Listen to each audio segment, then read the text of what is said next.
الحمد لله الذي وحده والصلاة والسلام على من لا نبي بعده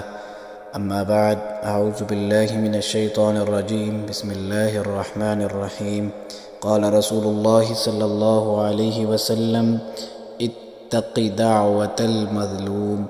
صدق اللہ العظیم۔ تمام تعریفیں اللہ رب العالمین کے لیے ہیں جو تمام جہانوں کا رب ہے۔ درود و سلام خاتم الانبیاء امام الانبیاء حضرت محمد الرسول اللہ صلی اللہ علیہ وسلم کی ذات اقدس پر۔ اس حدیث مبارکہ کے اندر اللہ کے نبی علیہ السلام نے فرمایا ہے، مظلوم کی بد دعا سے بچو۔ ایک بہت مشہور روایت ہے کہ نبی اکرم صلی اللہ علیہ وسلم نے جب حضرت معاذ بن جبل رضی اللہ تعالیٰ عنہ کو یمن میں عامل بنا کر بھیجا، اس دوران اللہ کے نبی علیہ السلام نے ان کو ہدایت فرمائی کہ مظلوم کی بد دعا سے ڈرتے رہنا، یعنی بچنا، کہ مظلوم کی جو دعا ہے وہ اللہ اور اس کے درمیان کوئی پردہ نہیں ہوتا، یعنی مظلوم کی جو بد دعا ہے وہ اللہ تعالیٰ فوراً سن لیتے ہیں۔ اور اس حدیث مبارکہ کے جو اہم پہلو ہیں اس کی طرف اگر ہم نظریں دوڑائیں تو اس میں ایک بات تو یہی کہی گئی ہے، یعنی کسی پر زیادتی نہ کی جائے، ظلم نہ کیا جائے، کچھ معاملات کے اندر بس سختی کرنے کی اجازت دی گئی ہے، یعنی سختی کو اتنا زیادہ نہ بڑھا دیا جائے کہ وہ ظلم تک پہنچ جائے، اتنا ظلم نہ کرنا کہ وہ مظلوم شخص بد دعا کر دے، اور جب وہ بد دعا کر دے تو اللہ تعالیٰ اس کی دعا کو رد نہیں کریں گے، فوراً قبول کر لیتے ہیں۔ اسی طرح اللہ کے نبی علیہ السلام کی ایک اور روایت ہے جس میں فرمایا گیا ہے کہ مظلوم کی دعا کی جو قبولیت ہے اس میں کوئی شک نہیں ہے کہ مظلوم کی دعا فوراً قبول ہوتی ہے۔ ایک اور مشہور روایت میں اللہ کے نبی علیہ السلام کا فرمان ہے کہ مظلوم کی دعا انگارے کی طرح ہے، یعنی انگارہ، آگ کا انگارہ جب اٹھتا ہے تو بڑی اس کی سپیڈ ہوتی ہے، یعنی ایک پریشر سے جو ہے وہ ہوا میں اٹھتا ہے، تو اس کے بارے میں فرمایا کہ وہ آگ کے انگارے کی طرح ہے کہ آسمان کی طرف فوراً جو پہنچتی ہے، یعنی اللہ کے ہاں وہ دعا کی قبولیت بہت جلد ہوتی ہے۔ ایک اور روایت میں آیا ہے کہ اللہ تعالیٰ کے نبی نے فرمایا کہ مظلوم اگر کافر بھی ہو تو تب بھی اس کی بد دعا سے بچنا چاہیے۔ تو اس حدیث مبارکہ کے اندر سے یہ معلوم ہو جاتا ہے کہ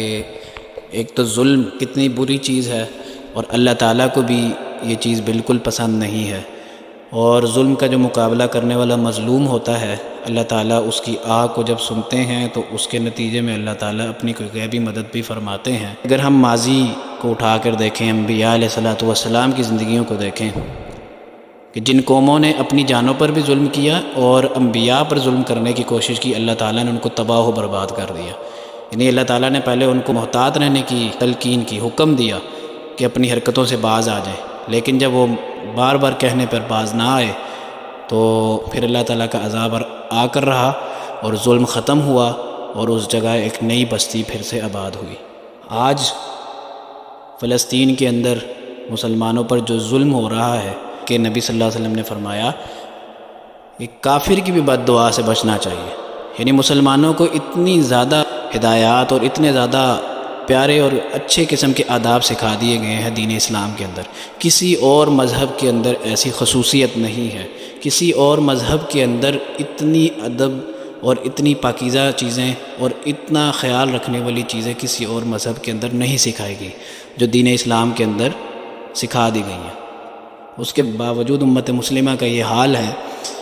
کہ فلسطین کے اندر اور ہاں کہیں بھی دنیا کے اندر مسلمان ظلم کا شکار ہیں، مظلوم ہیں، زیادہ تعداد میں ہونے کے باوجود مسلمانوں کے جو دل ہیں وہ ظالم کی طرح ہی ہو چکے ہیں کہ کسی قسم کا احساس اپنے بھائیوں کے لیے ان کے دلوں کے اندر نہیں ہے، اور وہ بھی ان چیزوں کو خرید کر جو کہ یہود و نصارہ کی طرف سے بنا کر پوری دنیا میں بیچی گئی ہیں ان کا حصہ بنی جا رہے ہیں جو مسلمانوں کے خلاف ظلم میں استعمال کی جا رہی ہیں۔ تو اللہ تعالیٰ سے دعا ہے کہ ہمیں ان تمام چیزوں سے باز رہنے کی توفیق عطا فرمائے اور امت مسلمہ کو ہدایت دے کہ وہ متحد ہو کر دشمنان دین اسلام کے خلاف مل کر جہاد کریں اور جد و جہد کریں۔